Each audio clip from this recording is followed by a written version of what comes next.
Morning, students. We're going to go over two questions really quick. You don't even have to write these down if you don't want to, but it's just two other types of problems that you could see that involve L'Hopital's rule. So let's take a look here at how we would approach a problem like this. So consider the differential equation. Right away, when you see dy dx, I want you to think slope. Right? This is our equation for slope. I can find it at any point x and y. And then it says let y equals f of x be a particular solution to the differential equation with the initial condition 0, -1. Well, what that tells me is when x is 0, y is -1. Now notice, if I wanted to, I could find the slope right away at this point. If I plug in 0 and -1, that would give me the slope. Which actually, I might do that. I have a feeling that's going to come into play. So, oops. All I'm going to do is take the derivative and plug in y is -1 and x is 0. So I get -1 squared, 2 times 0 plus 2. And that's equal to, let's see, -1 squared is 1. This gives me 2. So that tells me the slope at the function, which really this is the slope at 0. Right? So one thing you can kind of think of is when x was 0, this is the slope of the equation for that point. So that's a little side work, but let's get to this piece right here. So I want to find L'Hopital's rule, or I'm thinking I have to evaluate the limit. I'm going to think that this might be a L'Hopital's rule type problem. So I'm going to just take the original function. I'm going to put in the numerator. All right, now we're going to plug in 0. And now notice, we don't have the function f, but they tell us exactly what f of 0 is equal to. F of 0 is -1. So this part right here is -1. -1 plus 1 tells me the numerator goes to 0. Now I have to do the denominator. We're going to take the same limit as x goes to 0 of sine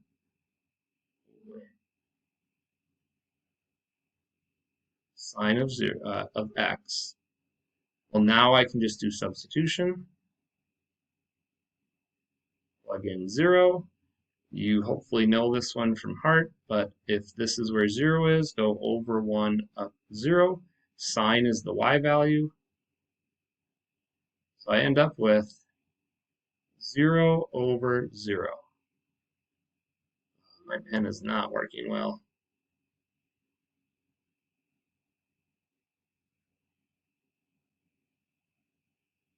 Okay, so pretend that says 0 over 0.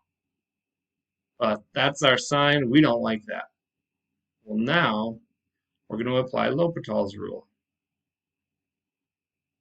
What are we going to do? We're going to take the derivative of the top over the derivative of the bottom and apply the same limit. What is the derivative of the top? This is a really quick, kind of friendly derivative. It's just f of x. And on the bottom, the derivative of sine is cosine.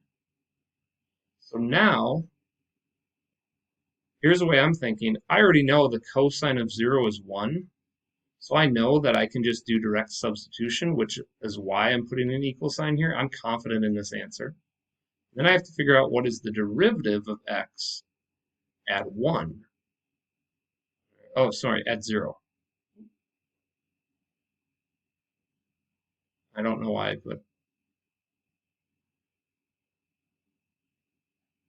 I'm going to take the derivative of f at 0, because that's where our limit is going to, and the cosine of 0. So what is the cosine of 0? That's the 1 right here. And then what is the derivative of 0? We just found that. We took the point that was given, we plugged it in to find the derivative. F prime of 0 is 2.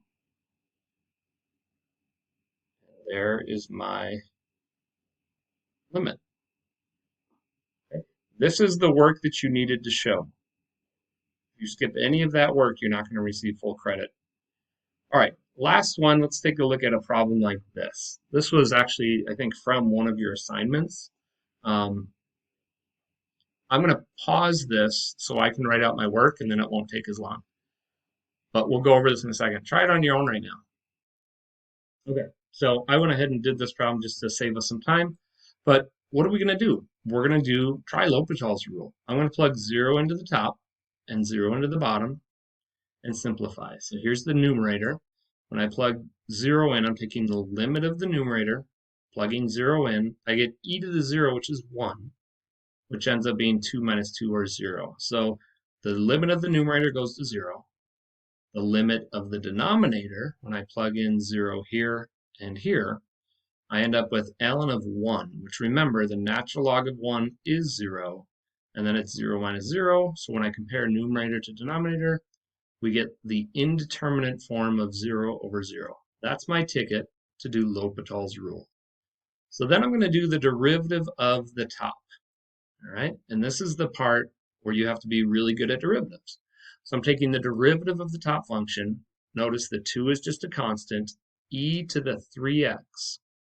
Well, the derivative of e to the 3x is itself e to the 3x. So I get 2 e to the 3x times by 3. The 3 is the derivative of the inside part here. That's the chain rule.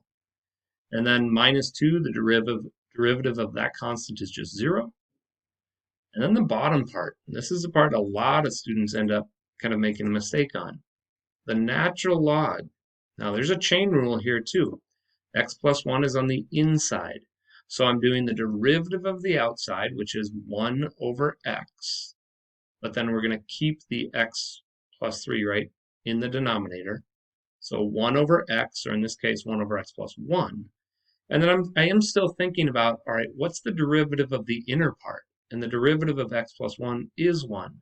So I did apply the chain rule, but sometimes the chain rule is just 1 and it doesn't affect it. And then I have the derivative of 3x to the third.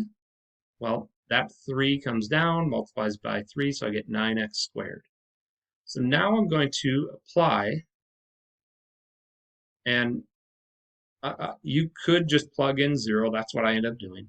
I know if I plug in 0 for x on the top, I get e to the 3 times 0, or e to the 0, which is e to the 0 is 1.